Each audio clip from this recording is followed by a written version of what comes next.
요한일서 함께 읽기 8번째 만남입니다. 오늘은 요한일서 2장 18절부터 23절까지의 말씀을 함께 나누기를 원합니다.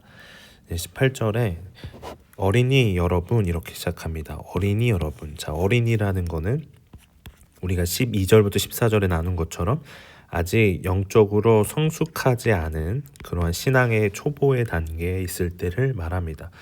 이러한 자들은 이제 갓 죄 사함을 받았고 이제는 아버지가 누구인지를 알게 되는 그러한 단계에 있었던 사람이죠. 근데 이들을 향해서 무엇을 말하느냐? 지금은 마지막 때입니다 라는 것을 이야기하는 거예요. 왜 그럴까요? 지금 이들은 아직 자라나지 않았어요. 그런데 우리 지난 만남에서 함께 보았던 것처럼 15절에서 17절의 말씀처럼 세상이나 세상에 있는 것들을 사랑하게 될 수 있는 그러한 염려가 있는 거죠. 그렇기 때문에 그들이 그러한 잘못된 거짓된 사랑으로 넘어가지 않기 위해서 그들은 지금이 그들이 살아가고 있는, 특별히 우리가 살아가고 있는 이 시대가 어떠한 시대인지를 아는 것이 필요한 거죠. 그래서 무엇을 알아야 되면 지금은 마지막 때라는 이 사실을 알아야 된다는 겁니다. 그럼 무엇을 통해서 마지막 때인 것을 알 수 있느냐? 그리스도를 대적하는 자가 왔다라는 사실을 통해서 알게 됩니다. 그래서 여러분들이 들은 것처럼 지금 그리스도를 대적하는 자들이 많이 생겼습니다. 지금 그러한 자들이 많습니다. 이 사실로부터 우리는 지금이 마지막 때라는 것을 알아차립니다. 이렇게 말씀합니다. 결국에는 이것도 현상을 통해서 알 수 있는데 그리스도를 대적하는 사람들이 생기는 거죠. 그리스도를 모욕하고 또한 우리가 믿고 있는 그러한 믿음을 조롱하며 핍박하는 사람들이 생겨나는 거죠. 그러한 사람들이 그리스도를 대적하는 사람, 적그리스도라는 겁니다. 그런데 이것은 또한 이러한 적그리스도, 그리스도를 대적하는 사람이 나타나기 위해서는 먼저 그리스도가 나타나야 하는 거죠. 이들보다 먼저 누가 있냐면 그리스도가 있는 거죠. 그리스도께서 이미 나타나셨다는 그 사실을 아는 게 중요합니다. 그렇기 때문에 마지막 때인 거예요. 왜냐하면 예수 그리스도께서 이 땅에 오심으로 말미암아 어둠은 사라지기 시작합니다. 이 어둠과 세상이 사라지기 시작하죠.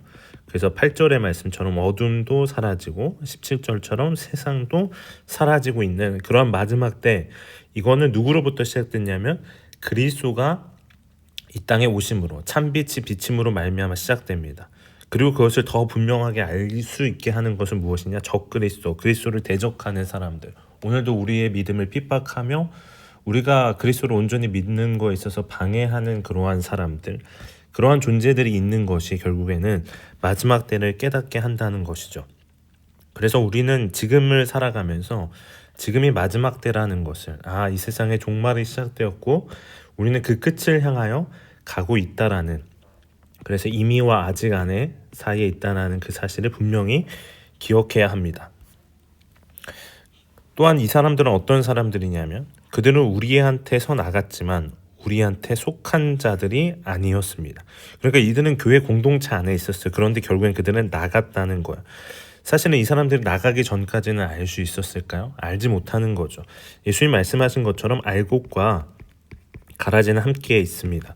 근데 그것은 추수할 때 알 수 있는 거죠. 그러니까 나가지 않으면, 마지막 때가 오지 않으면 알 수 없는 겁니다. 그러면 그들은 왜 나갔을까요?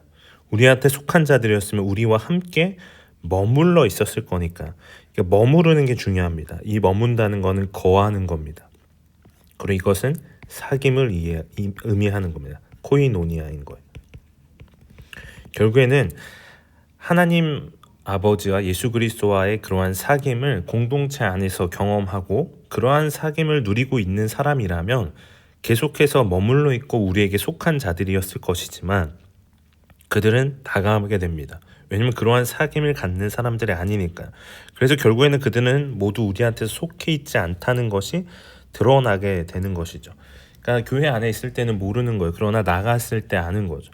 근데 우리가 여기서 잘 생각해야 되는 게, 오해할 수 있는 거죠. 오늘날 우리의 상황에서 교회 안에 있었다가 우리 같은 교회 안에서 신앙생활을 하다가 나갔다? 그러면 이 사람들도 그런 마지막 때를 보여주는 적그리스도와 같은 존재냐? 그런 이야기를 하는 것이 아니라, 우리도 지금 같이 이 유튜브를 통해서, 온라인을 통해서 함께 말씀 안에 사귐을 갖듯이 신앙의 공동체 안에서 말씀을 통하여 하나님과 예수 그리스도의 사귐을 그런 코이노니아를 갖고 있느냐 그렇지 않고 이것을 완전히 떠나버렸느냐의 차이인 거예요.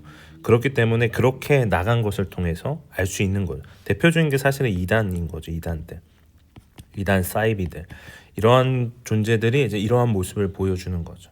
그들은 우리의 신앙을 흔들고 넘어뜨리는, 결국에는 그들은 지금은 알 수 없어요. 그러나 결국에는 나갔을 때 그런 걸 알 수 있는 거예요. 중요한 건 뭐냐면 사귐인 거죠. 그러한 사귐을 갖고 있느냐 갖고 있지 않느냐라는 거죠. 자, 그러면서 20절에 이렇게 말씀합니다. 그러나 여러분은, 그런 사람들은 그러니까 그런 사귐도 없고요, 그리스도를 대적하는 존재. 그러나 여러분들은, 우리는 어떤 존재냐? 거룩하신 분에게서 기름 부음을 받았습니다. 거룩하신 분은 구약에서는 하나님을 가리키고 신약에서는 보통 예수님을 가리킵니다. 그분을 통해서 기름 부음을 받았죠. 그게 무엇이냐면 성령을 의미합니다. 결국에는 하나님이 보내신 예수 그리스도를 우리 가운데 주신 성령님을 이야기하는 거죠. 자, 우리 가운데는 그러한 기름 부음이 성령이 있습니다. 그러면 어떠한 결과가 일어나냐? 우리는 모두 알게 되는 것이죠. 성령은 우리로 하여금 알게 합니다. 왜냐하면 우리 안에 이미 예수 그리스도를 믿음으로 말미암아 주어진 생명이 있기 때문이에요. 그 생명은 우리로 하여금 무엇을 하냐면 알므로 나가게 하는 것이죠. 성령이 이러한 역할을 하게 하는 거예요. 결국 우리 안에 계신 성령이 사귐을 가능하게 하고 뿐만 아니라 우리로 하여금 알게 하는 거죠. 여러분, 그래서 우리 가운데 이 생명을 통한 알미 중요합니다. 왜냐하면 아무리 많은 지식을 알고 있다 할지라도, 또 성경에 대해서 아무리 많이 알고 있다 할지라도 그 안에 생명이 있으면 생명이 없으면 온전한 알을 가질 수 없기 때문인 거죠.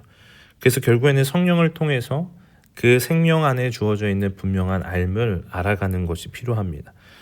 그래서 21절에서 내가 여러분에게 써보낸 것은 여러분이 진리를 알지 못하기 때문이 아니라 알고 있는 거예요.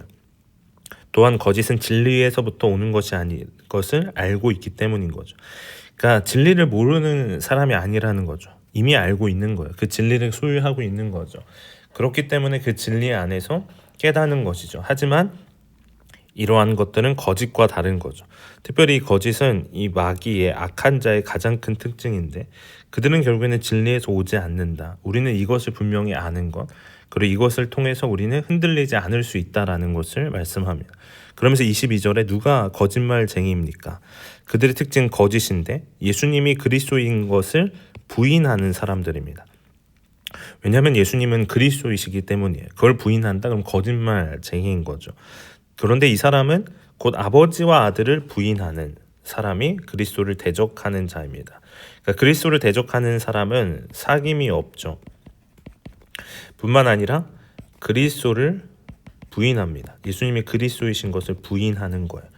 그런데 결정적으로 뭐냐면 그것은 그냥 아들과의 관계에서만이 아니라 아버지와의 관계에서도 영향을 준다는 거예요. 그러니까 예수님이 그리스도이심을 부인하는 게 아버지를 부인하는 것과도 같다는 거예요. 왜냐하면은 예수 그리스도를 이 땅 가운데 보내신 분은 아버지이시기 때문이에요. 그래서 23절에 누구든 아들을 부인하는 사람은 아버지도 모시고 있지 않고 아들을 인정하면 아버지도 모시고 있습니다. 이렇게 말씀합니다. 그러면 아버지와 아들과의 사귐인 거거든요.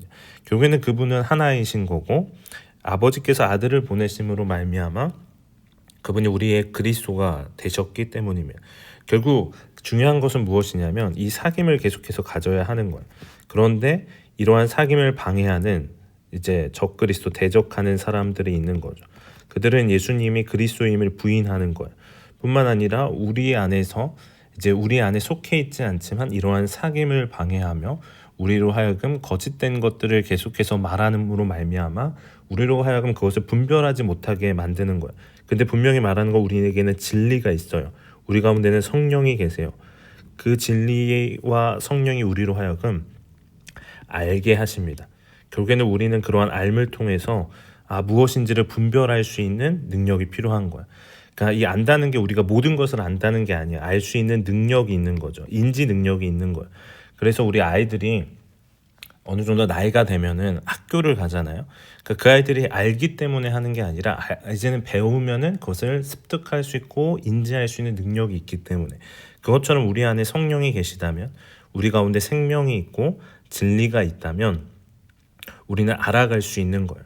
그래서 우리는 무엇을 향하여 나아가야 될까요? 말씀을 통해서 사귐 안으로 나아가야 하는 것이죠.